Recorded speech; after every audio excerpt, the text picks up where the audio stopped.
Dear friends and comrades, thank you for joining us today. These are interviews of Without Censorship, wbrew cenzurze, internet channels. Today, we have very special guest from Hungary, Professor George Szamuely, author of fantastic, very interesting books about the NATO aggression against Yugoslavia.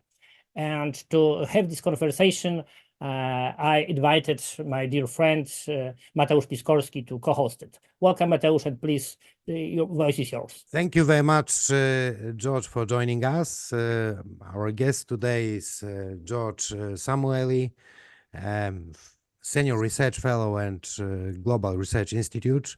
We know you from your anti-war activities, but also from your research. I have just read once more a very important book for me, Bombs for Peace. I think it's the most, I would say, important book when it comes to the NATO aggression against Yugoslavia. And of course, we have the 25th anniversary of the tragedy of Yugoslavia. That's why I would like to start with one very important question when it comes to the interests and the motivations of NATO bombings back in '99, because it was probably the first intervention of aggression of such kind by NATO. What's your opinion about that? What was the driving force when it comes to the decision making in this conflict, in this particular conflict in Yugoslavia? Well, I think that what was really driving it was the early signs of this need for NATO expansion. NATO was in a very difficult position following the dissolution of the Warsaw Pact and then ultimately the Soviet Union, because NATO had been claiming really since its founding in 1949 that it was a defensive alliance. It wasn't never really true, but nonetheless that was the claim, was defensive alliance. And defense against whom? Defense against the Warsaw Pact and the Soviet Union, who supposedly were determined to unleash force against Western Europe. So once the Warsaw Pact was gone and once the Soviet Union was gone, well, what does NATO do?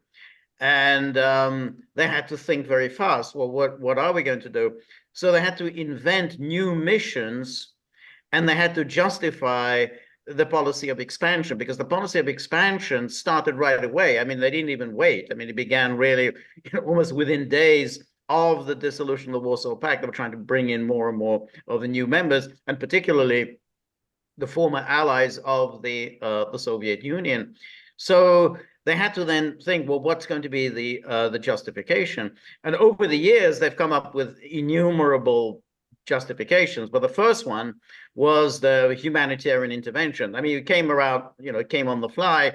They decided that what was going on in Bosnia and Herzegovina was genocide, mass atrocities, and so on. It was all largely kind of invented. And to the extent that terrible things were going on in Bosnia and Herzegovina, they were a direct consequence of the Western powers' intervention in rushing to recognize the illegal and unconstitutional breakup of Yugoslavia. So Bosnia and Herzegovina was a consequence of that. So they had to come up with this new idea of humanitarian intervention. So 1999 wasn't exactly the first time NATO was used outside of its, even using force, but it was clearly outside even NATO territory, because it was actually in 1995 when NATO unleashed a massive bombing campaign against the Serbs in Bosnia and Herzegovina. 99, so that was a dry run in 95, and then 99 was, of course,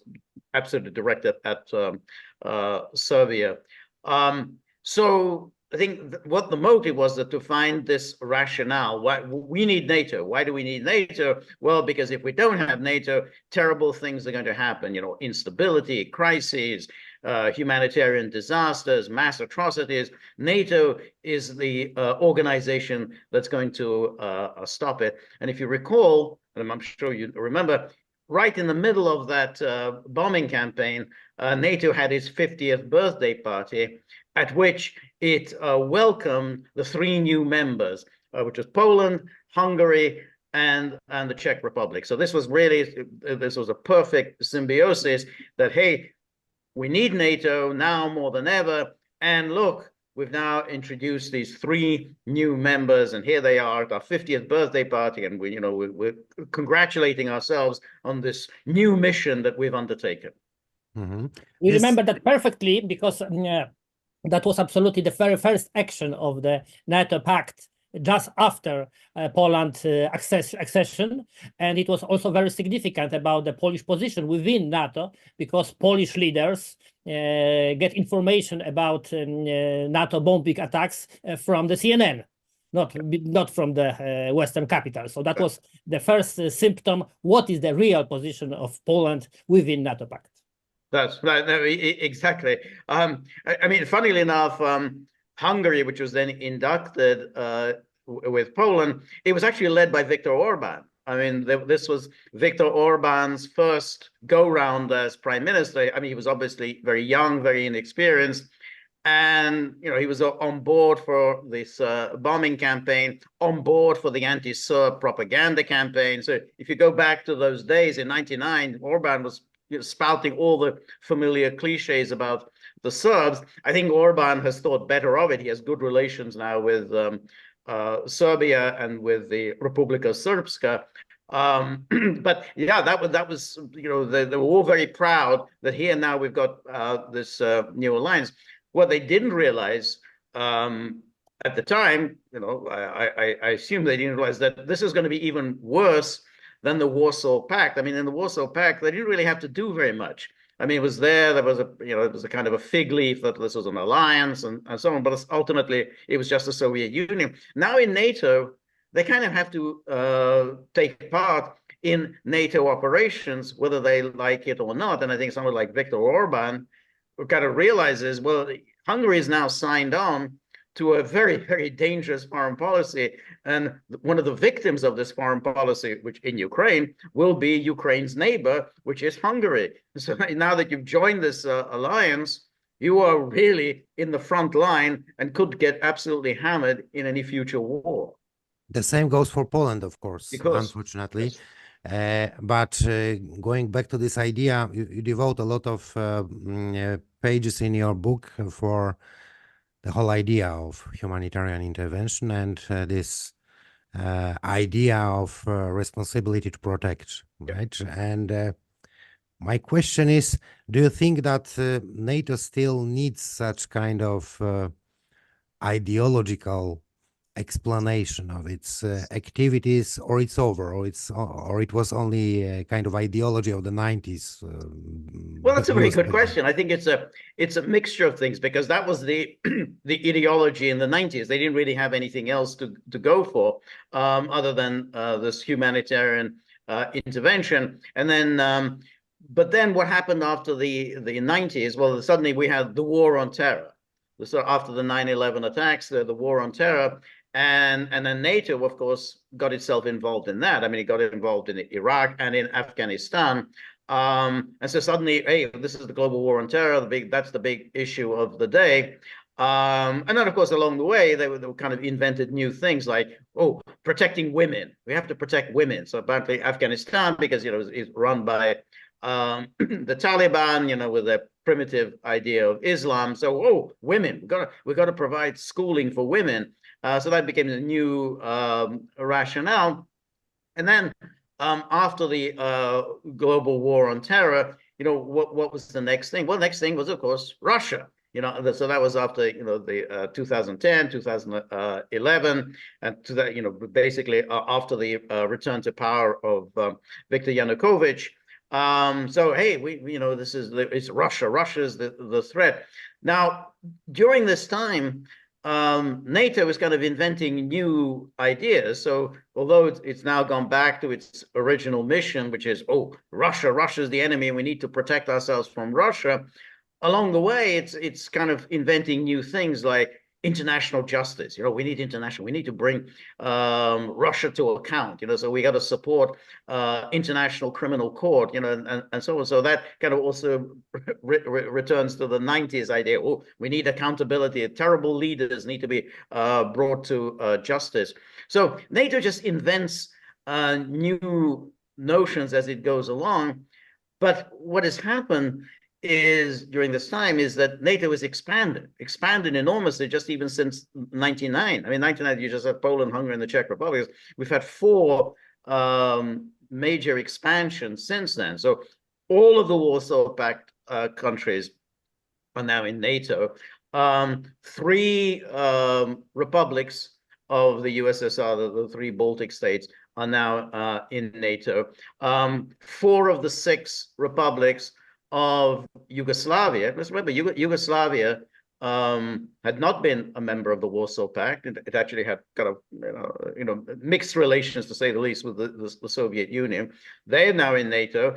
Romania, also not a member of the Warsaw Pact. Romania is in NATO. So now the entire continent is a kind of a NATO fortress. That's, of course, quite a serious threat to any non-NATO state, chiefly Russia.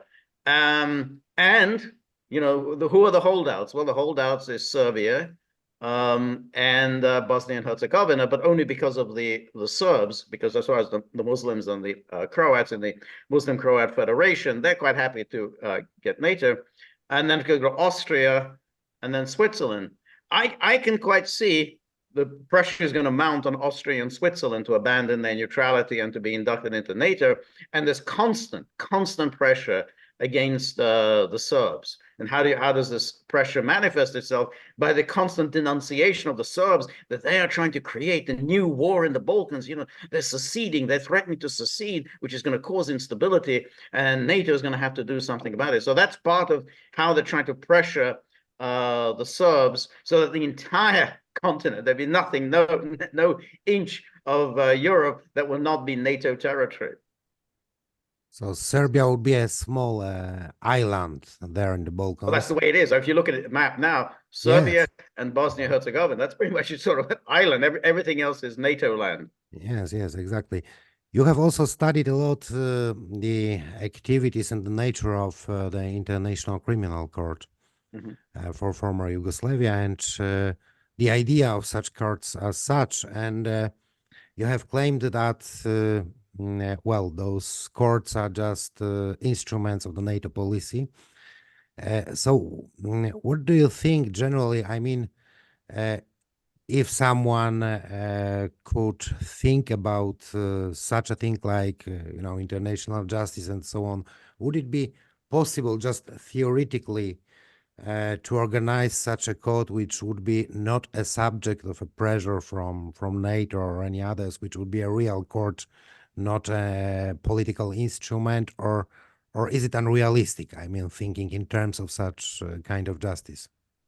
I think it's unrealistic because we know how the United States thinks about accountability. It basically does not consider itself to be in any way liable for any of its actions. So that cannot happen. It is just an impossibility that there will ever be an administration in the United States that will accept the principle that foreigners are going to judge Americans. I mean, on the statute is a law passed in 2002 in the George W. Bush. I think it's the Hague Liberation Act, which means that anytime any American is arrested anywhere with a view to being transferred to the Hague, in order to fulfill an ICC arrest warrant, anytime like that, the Americans have the right to invade this country and to liberate any American held prisoner. So that's what's on the statute. That was since 2002. Now, the United States is quite happy to see the ICC deployed against other countries, because that provides a useful propaganda exercise. So the Americans under Obama were very happy when the ICC indicted Gaddafi and a few of his employees following the NATO attack on Libya in 2011. So, you know, imagine here was the situation. NATO unleashed this war against Libya. Libya had not waged war against anyone else. So NATO unleashed this, bringing up this responsibility to protect. So here, 2011, they suddenly brought back, you know, the good old days of the 90s, 99, 2011, responsibility to protect. And then how does the ICC respond? Not, hey, well, maybe we should, you know, arrest somebody from NATO. They said, no, right. You know, we're here to provide you with a propaganda exercise, and we're going to indict Gaddafi. We're going to indict the Gaddafi's intelligence chief.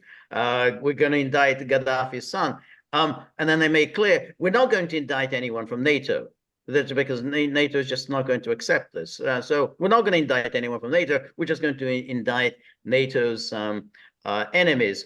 So it's very hard to see how any of these international courts and tribunals will be anything other than instruments of the Western powers. I mean, I haven't even talked about the International Criminal Tribunal for the former Yugoslavia, which was a particularly obnoxious court because it was set up by the UN Security Council. It was outrageous, you know, that Russia signed on to this. It was disgraceful. But it was set up by the Security Council, which meant that it was very hard to fight against it because hey, we were set up by the Security Council. I mean, the ICC, it's easier to fight against the ICC because it doesn't have any affiliation with the United Nations.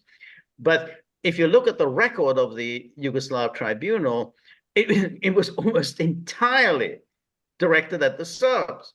You know, when they would occasionally find guilty a kind of a Croatian general like Ante Gotovina, who was a leading general during Operation Storm in 1995. They found him guilty. This caused a lot of outrage in Croatia. Of course, it caused outrage, therefore, with Croatia's patrons, chiefly Germany. So what happens? The ICTY acquits him on appeal, and that's the way it was. No Serb got acquitted. You know, the Serbs are absolutely hammered. The only genocide convictions were against the Serbs. The only heads of state that were convicted were Serbs. 7 Serb heads of state were convicted by the ICTY. So the heads of state in Serbia, or in the Bosnia-Herzegovina, in Croatia. So all, you know, that's was no heads of state at all. You know, Tudjman, the Croatian leader, nothing to him. Alija Izetbegovic, Bosnia-Herzegovina leader, nothing happened to him. The whole practice was, it was directed at the Serbs. And it was even obvious when it was created that it would be directed at the Serbs. That was the intent of the creators, like Madeleine Albright. That's what they intended to do, and the British were happy to go along with it. So, you know, it's inconceivable that we could have any kind of an international court, international tribunal that will not be manipulated by the Western powers. Mm-hmm. There's also another interesting thing you're writing about. I mean, the international human rights organizations and their reports. They played quite an important role, I guess, not only in Yugoslavia, but now we see different reports by such organizations from different conflict zones like Ukraine nowadays. What do you think? Are they also a kind of instrument used by the sponsors, namely United States and the so-called West, or how would you describe their role in international relations and in the conflicts? Well, I think that they have a very close relationship with the Western powers. And then, of course, they had a very close relationship with these international tribunals. So something like Human Rights Watch, the people who actually worked at the Human Rights Watch were actually involved in drafting the indictments of Serb leaders, particularly Milosevic. So there was the Human Rights Watch. I think his name was Frederick Abrams. I write about him in the book. You know, so he goes to the the ICTY. He's a prosecution witness, and then we find out that this prosecution witness, an expert witness, actually helped draft the indictment of Milosevic. And that's the case with these organizations. You know, a lot of them are funded by George Soros's organizations, and they are there to provide the kind of human rights patina for the Western powers. You know, see, look how we're so humane. We believe in humanitarians. Look what Human Rights Watch has said. And of course, the way they do their work is, of course, that whenever they're examining what U.S. adversaries are doing, you know, they're very harsh in their condemnation. You know, then they have to do a little bit of balance. So they look at, how the US behaves and how NATO behaves. So I said, well, you got to be a little bit careful. Maybe there were some violations of international humanitarian law. We don't know. Possibly, that could have happened. Then there's no talk here about, genocide and all the kind of overwrought terminology they use when they're talking about US adversaries. So the whole kind of, human rights brigade is kind of embedded within NATO, and that provides NATO with this fraudulent rationale that they are engaged in something humanitarian. I mean, if you look at this, let's say Russia and Ukraine, I mean, when you consider, I think this was the case of, I think, Amnesty International. They published a report saying, which was true. However, they condemned Russia, but they mentioned how Ukraine was using civilians as shields in order to attack Russians. This caused such an outrage that Amnesty International had to withdraw the report. And why did they withdraw the report? Well, because they have to worry about their donors. I mean, these organizations, they require a lot of donations, and they get donations from wealthy individuals, wealthy foundations, wealthy organizations who are themselves often tied with U.S. government officials. And so we get U.S. government officials who get very, very upset about this. So that impacts the donors.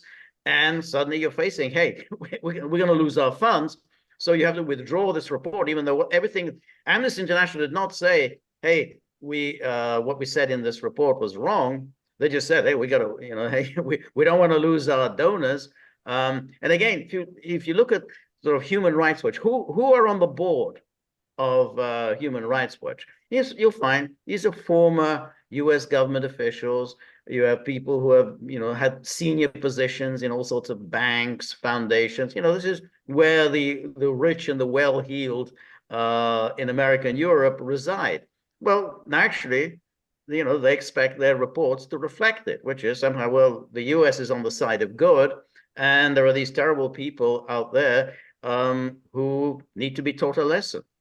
Yes, well, I would like to focus on some historical analogies.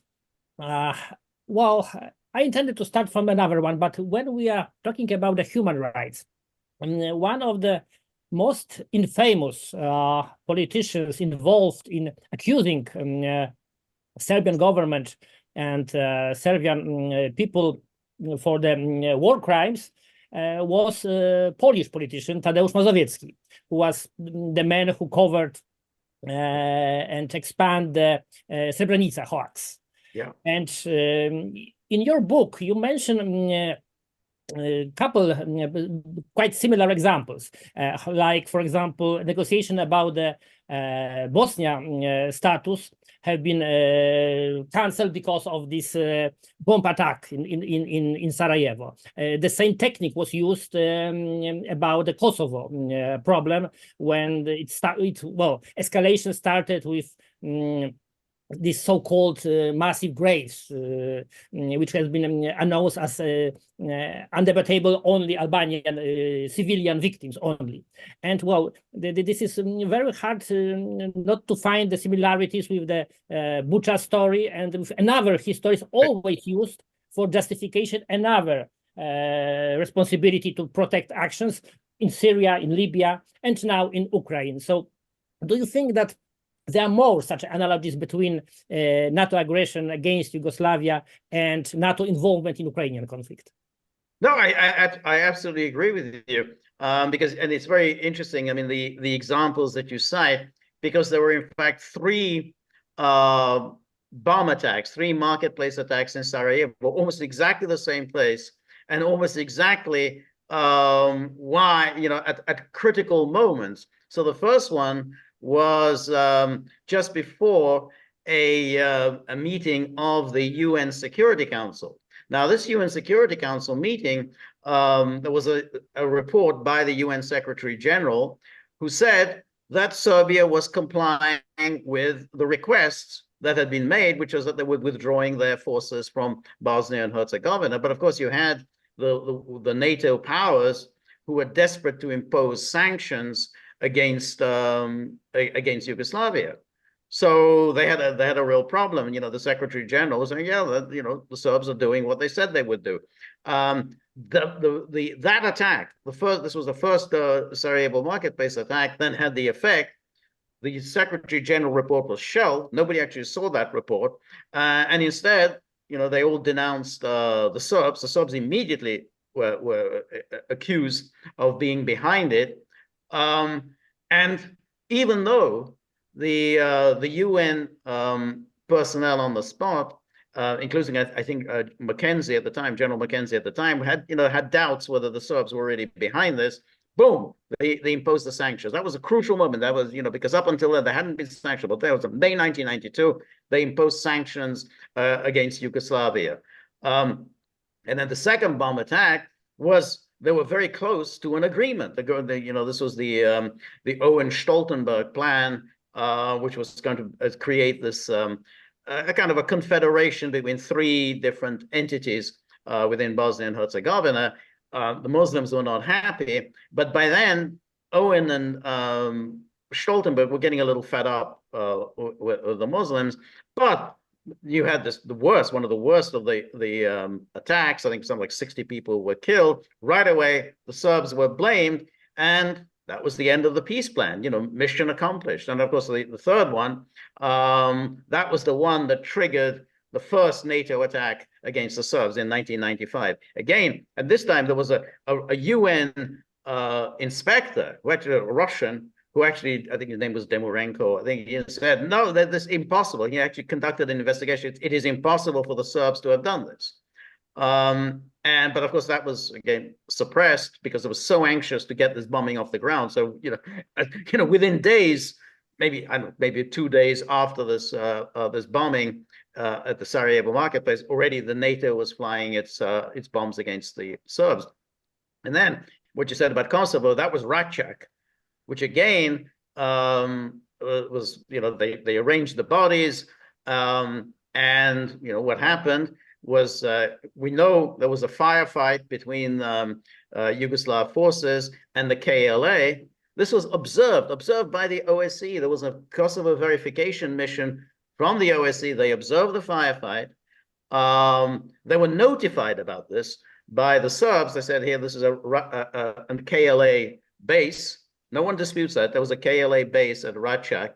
After the firefight, they rearranged the body, took the boots off the dead fighters, and then there was this William Walker, a kind of a State Department professional, who said, "Whoa, this is obviously the sign of a massacre. This was absolute massacre. It was a massacre. Every single person who was dead was a man, and it was a young man. So if there's a massacre, you're supposed to, and of course, you had the lie after lie, which then Clinton claimed that, at Ratchak, women and children were massacred. They were asked to line up, and there were machine gun, bullets to the head. Complete lie.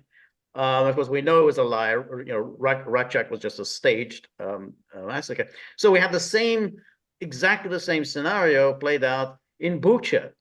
You found there, it was clear that no one had seen any evidence of a Russian massacre. All you needed was a little bit of time, arrange the bodies so that you could photograph them, along come all the foreign dignitaries and say, oh, yeah, no question, this is a massacre carried out by Russians. So it's exactly the same playbook, and it's how you can ensure that any peace talks are off the table. And that was the key with Bucha. Remember, Bucha took place just at the moment when Russia and Ukraine were close to an agreement. I mean, they'd already signed the agreements in Istanbul. It was there, it was signed. And then Bucha, and then lo and behold, Ukraine walks away and says, we can't possibly sign an agreement because of Bucha. Exactly the same. We can't sign an agreement because some massacre, and that's of course NATO policy. NATO, just as it was in Yugoslavia, each time there was some sort of massacre, bombing, and so on, the key was we don't want a peace agreement. They didn't want any kind of a settlement in Yugoslavia. Just in the same way, they didn't want Russia and Ukraine to sign a deal at Istanbul. To show another analogy, I would like to reach a bit deeper to the past, because another analogy I could say there is between the Yugoslavian and Ukrainian conflict is in the position of the pro-Nazi lobby in the West. In case Sorry, I didn't catch that. In the position of pro-Nazi lobby in the West, especially in the American politics, or not only American, but especially Canadian as well, because when we remember how some destruction of Yugoslavia, we have to remember about the position of Ustashi lobby. So the Croatian Nazis, fascists, which have emigrated to the United States, to South Africa as well. The position of this Ustasha fascist heritage among the very influential American congressmen and politicians. Bob Dole, as I remember from your book, had such a contact, and it was really involved in any kind of aggression and sanctions against Serbia. And it's quite similar to the position of the Banderites, to the Ukrainian Nazi movement, very active, especially in immigration in Canada, but also in the United States and in Britain. When people who came just after the war and being welcomed here as probably allies against the Soviet bloc, it was former Nazi collaborators. And well, I believe that this element of the Nazi heritage of the pro-Kiev policy of the West, and before that pro-Zagreb policy of the West, is very often forgotten and hidden before the Western public opinion. Yeah, no, absolutely. That's a very good analogy. It's kind of interesting also, if we go back to the beginning of the breakup of Yugoslavia, so therefore the first elections are held in Yugoslavia. They were in Republican elections, which were in 1990, and then of course the new governments that were elected, they said right away, first order of business, we're going to secede. We're not waiting for negotiating. We're just going to secede. But that was when a number of these emigres, these Nazis, these Ustasha veterans, began arriving in Croatia. So let's remember 1990, that's only 45 years since the end of World War II. So plenty of these Ustasha veterans were still alive then, and plenty of people among the Serbs were still alive who remembered the Ustasha. So it's not even like it is now, when there's a limited number of people alive who have any memory of Bandera and the Banderites in Ukraine, because now that's already 80 years ago. So there's very few people alive who remember it. But at the time, there was many people alive. So that was a very big deal, and played a great role in the attitude of the Serbs of Croatia, who declared that they wanted to have no part in an independent Croatia. They said, we're just not going to do it, because they remember the last time there was an independent state of Croatia, they were massacred. There's Jasenovac, there was some horrific massacres carried out against the Serbs. And these people were explicit. They were absolutely explicit in extolling the glories of the Ustasha regime.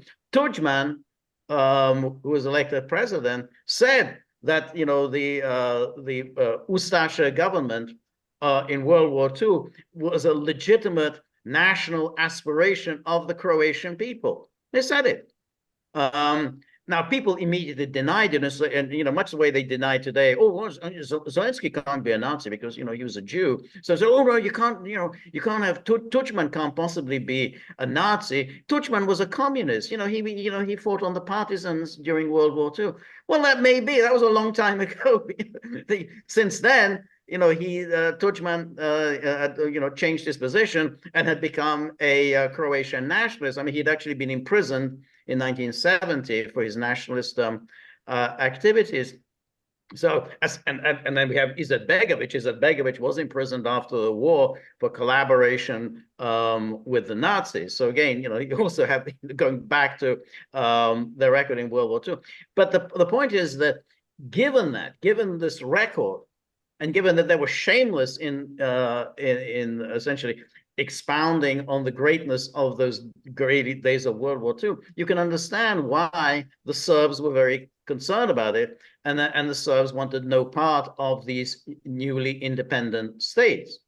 The West, which decided that they were going to allow and in fact encourage the breakup of Yugoslavia, had no sympathy. In fact, they hated the Serbs. They were angry and enraged at the Serbs. How dare the Serbs not accept our decision of how Yugoslavia should break up?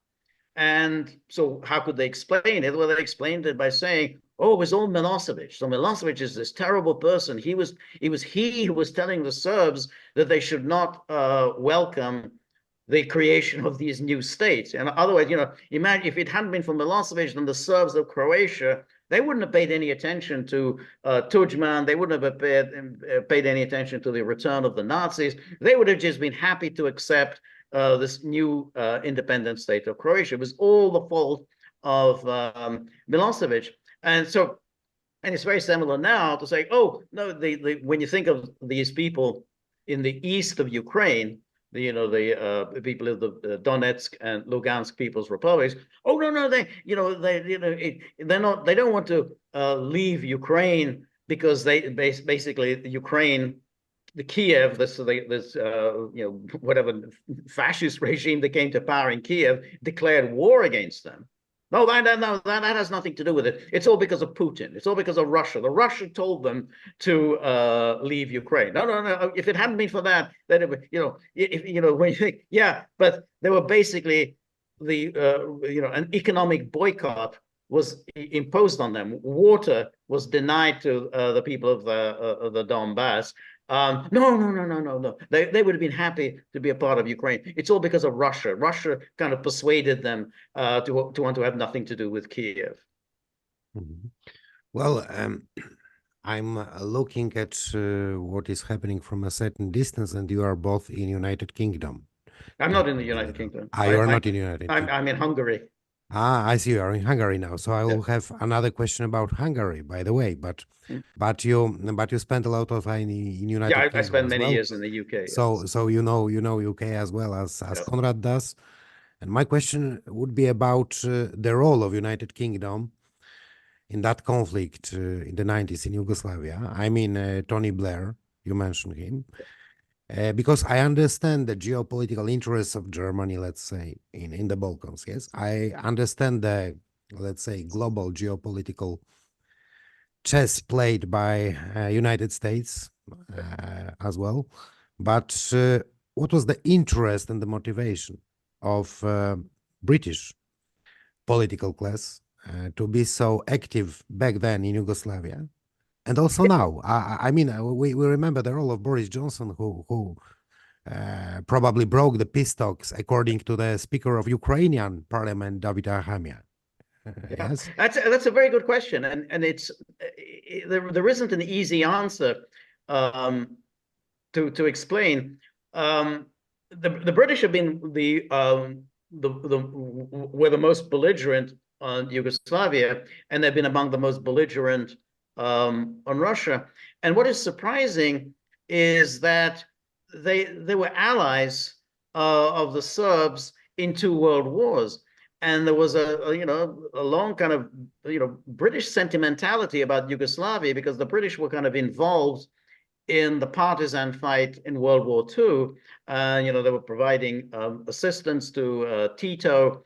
And so it was surprising why they took that position. The same goes for the French as well. The French had also been allies of the Serbs. We know, and as you say, we know about Germany. Germany are consistent. They were always on the side of the Croats. They were always on the side of the Slovenes. And they immediately, the moment they had a chance, they went back to their kind of divisive policies in the Balkans. But in the case of the British and the French, it's a question of whom do they want to keep in with? That's always their mentality. And I think with the French, they either want to keep in with the Germans or they want to keep in with the Americans. It just depends on that. That's how they look upon it. The most important thing is we have to be in with one or the other, and preferably both. With the British, ever since World War II, but even particularly since the Suez Crisis of 1956, they've been absolutely religiously devoted to the idea that we cannot ever fall out with the Americans. The only reason why Britain, which is a kind of a middle-ranking European power, the only reason Britain kind of punches above its weight in the world and it's a significant great power, even though as an economic power, it's behind France, certainly behind Germany, behind even Italy, obviously behind Japan. But how does it get to be this significant power? Is by keeping in with the Americans. So once the Americans, the Americans were a little slow off the mark in Yugoslavia. They were kind of dealing with Russia, the Soviet Union, and then they kind of saw the speed with which the Germans moved in, and then supported the Croats and the Slovenes, and so the Americans were a little surprised by this, and then decided that, well, we got to get in here as well. We got to basically run this because Americans will have to run everything. So they picked on their particular clients, which were the Muslims. They decided, suddenly the most wonderful people in the Balkans were the Bosnian Muslims. And of course, the media followed suit, telling us what a fantastic person Izetbegovic, and Sarajevo was this oasis of multiculturalism and multi-confessionalism, and it's totally made up, complete, absolute nonsense about Sarajevo, nonsense about Izetbegovic, but that followed the American lead. So once the Americans embraced the cause of the Bosnian Muslims, of course, the British followed. And then, of course, again, once they were in, then they said, well, who are the great guys are Kosovo Albanians. And this also had a role in kind of American geopolitics, whereby they support the good Muslims as opposed to the bad Muslims. So the good Muslims are the ones who can be relied upon to be clients of the United States. So not the bad Muslims are like the Palestinians, or they don't want the Palestinians, but the good Muslims would be like Turkey. That would be a good Muslim. And so, but here they thought, the Muslims of Bosnia, the Muslims of Albania, these are the good. They're going to be reliable clients of ours, and they have been reliable clients. They love the Americans because, to their astonishment, the Americans came in and just gave them what they wanted. In fact, the Americans were ready to give Izetbegovic the entire state. You can have the whole state, even though the Muslims were a minority. They were the biggest minority, but they were only about 43% of the population. But if you recall those days, the way the US presented it and the way the US media presented it, as if somehow Bosnia belonged to the Muslims. It's like, they were the Bosnians. They were even though 57% of the population was non-Muslim, but they didn't care about it because the Muslims were the client. The same thing happened in Albania. They said, hey, the only people who matter here are the Muslim Albanians, and forget about the Serbs.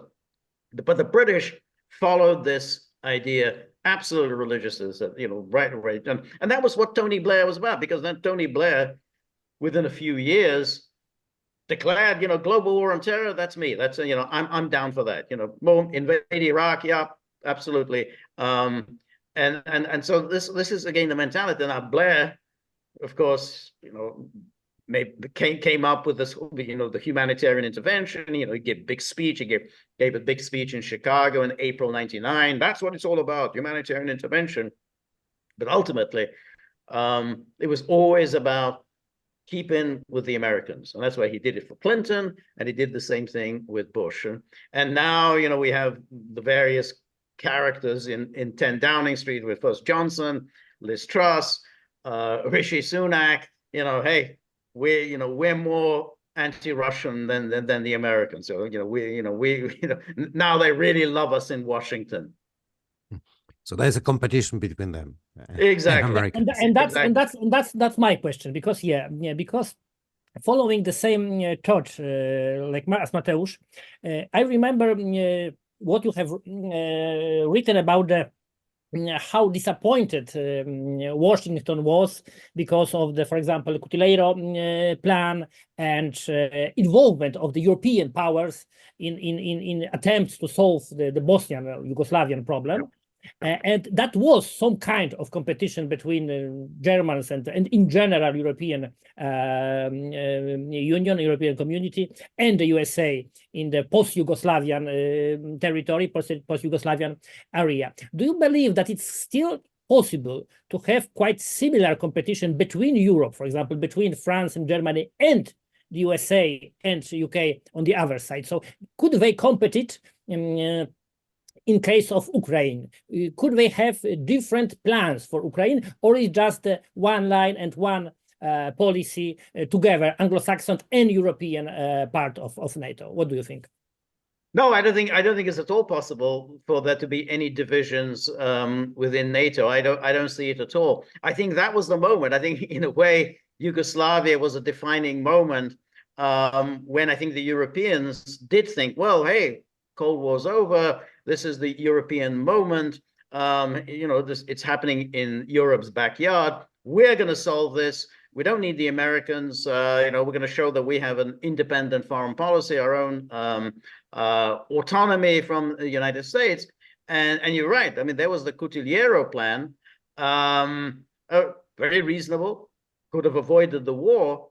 And how did the Americans respond? I mean, that was the Warren Zimmerman, the U.S. ambassador to Yugoslavia, who went to Izetbegovic and said, hey, if you don't like this plan, why sign it? And so, but essentially, he was telling Izetbegovic, well, if you want the whole country, which is what Izetbegovic wanted, basically a unitary state of Bosnia, which the Muslims would dominate, if you want it, we'll give it to you. And Izetbegovic withdrew his signature, and of course that triggered the war. And then they had the same thing that happened with the Vance-Owen plan, which was the next one on the table. Again, the Americans didn't like it at all, and said that they wouldn't do anything to advance it. So, well, that collapsed. And then we talked earlier about the Owen-Stoltenberg plan. Again, the Americans didn't like it. So boom, he was gone. And then finally, we had, the bombing, the NATO bombing driven by the Americans. And then we had the Dayton Accords. But the key thing was, it was the Americans who sponsored it. It was an American peace plan. So all of the European peace plans were gone. There was no longer anything that was done by the Europeans. It was the Americans who determined the outcome in Bosnia and Herzegovina. And that really was it. The Americans showed the Europeans that we run Europe. This may be in your backyard, but we are in charge. We're in charge in the Balkans. And that's it. And so that from then on, Europeans have just simply followed the Americans' lead. And so when you look at what's going on in Ukraine, where there's obviously obviously it's just there's no point in even arguing about it, that it's in Europe's interest to bring this war to a swift conclusion. It's in Europe's interest to have cheap energy from Russia. It's in Europe's interest to ensure that there isn't this massive flow of weaponry into Ukraine, which is going to find itself back in Europe. But they're not pursuing it. So what's been remarkable is the Europeans are pursuing goals that have nothing to do with any European interests. And but the Americans they're sitting pretty. You know, their military-industrial complex is humming along nicely. They're producing a lot of weaponry. Actually crushing the European defense industry. They're selling their liquefied natural gas 4 times the price for Europeans as for Americans. Industry, German industry is kind of gradually being wiped out because of the energy costs. Europe becoming entirely subordinate to them as their foreign policy. It's a good war for America. For Europe, it isn't. And I think that, that's a direct consequence of what happened back in the 90s. As you are in Hungary, my last very short question would be, does Viktor Orban understand all of this? Because we are trying to analyze and look at his foreign policy, which is, well, let's say, slightly different than the policy of the Atlantic, pro-Atlantic European countries. That's a very interesting question, because you're right. He's kind of carved out a somewhat different position for himself. However, when you ask, does he really understand this? That's very hard to say, because his mentality is, well, I only care about Hungary. I don't care about anything else. Whatever's going on anywhere else, that's not up to me. It's just, Hungary. I'm pursuing Hungarian interests. So what I want is obviously the war to come to an end. But what else does he want? Well, he wants to keep in with NATO. He wants to keep in with the EU. Well, there's a limit to what you can do if you pursue those 2 goals. I mean, if you want to keep in with NATO, and he has no intention of leaving NATO, and if you want to keep in with the EU, then ultimately you're always going to have to follow their line. And this is what always happens when we have these meetings, the big summit, and it's Orban versus the rest. And well, Orban, he's told, no, you have to follow our policy, because there are 30 of us and there's 1 of you. And so when he at the EU last December, he said, oh, I'm not gonna agree to this 50 billion euro handout to Ukraine. Then he goes there and they tell him, well, if you don't agree to this, we're going to cut you off with all funds. You're going to get nothing, not 1 penny from us. Do you want some money? Okay, yeah, all right. We'll release 10 billion euros to you, and now you accept our foreign policy. Okay, so they provide him with 10 billion. Not he was supposed to get 30 billion, but they said you can only have 10. You're not going to get the rest. So he did what the EU wanted him to do. Same thing with NATO. Said, well, Sweden. I don't think Sweden should be in there. And Sweden's been saying mean things about the Hungarians. We don't like that. We're holding up Sweden's induction into NATO. And then, of course, they made clear to him, we're not going to tolerate this forever. You're just a very small country, 10 million people. We, all of us, want Sweden in. You have to make up your mind. I mean, if you resist us, we're just going to kick you out. And of course, he eventually has to succumb to this. So, that's the limit of a policy in which you're just thinking, oh, but what's in the Hungarian national interest? Well, of course, then he'll say, yeah, we don't want this war. On the other hand, we don't want to fall out completely from NATO and the EU. So after, whatever the issue, Orban is going to kick up a fuss. I don't like this. I don't like that. I'm sick of this and so on. But eventually he will always come around, because he really doesn't want to take the obvious step, which is to leave NATO. I mean, that's I mean, as long as you're in NATO, you're going to have to do NATO's bidding. Article 13 of, Article 13 of the North Atlantic Treaty, which is the article which would be the most important for Hungary, for Poland, and for all. I mean, the article which describes the procedure of leaving NATO. So we hope it will be sometime in. Absolutely. That's I don't think there can be any peace in the world as long as NATO continues its existence. I mean, I think it's peace and NATO are incompatible. sooner or later, maybe it's not going to be over Ukraine. Sooner or later, there's going to be a world war triggered by NATO. I mean, it's just the logic of NATO, logic of its expansion. It refuses to take into account any other country's security needs. Great powers, whether it's Russia, I think it's going to be China eventually, it's going to lead NATO into disaster. So as long as NATO is there, it's going to continue expanding. And that means eventually there's going to be a world war. Thank you, George, for this discussion. Konrad, thank you too for being co-host of our guest. And well, George, we really hope that a lot of topics to discuss, a lot more of topics to be discussed.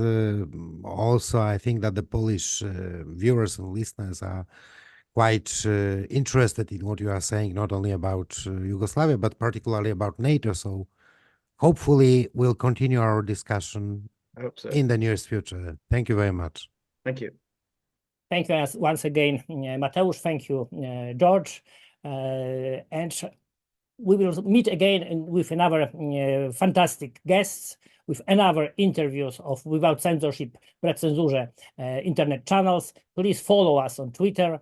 Please follow us on Telegram, Facebook. Please sign to our YouTube channel, give likes, give comments, and also remember to buy a coffee for our new initiative for the foundation, Andrzej Lepper Foundation of Human Rights and Citizens Activity. Please follow us. Please help us to be against and despite the censorship. Thank you once again. See you.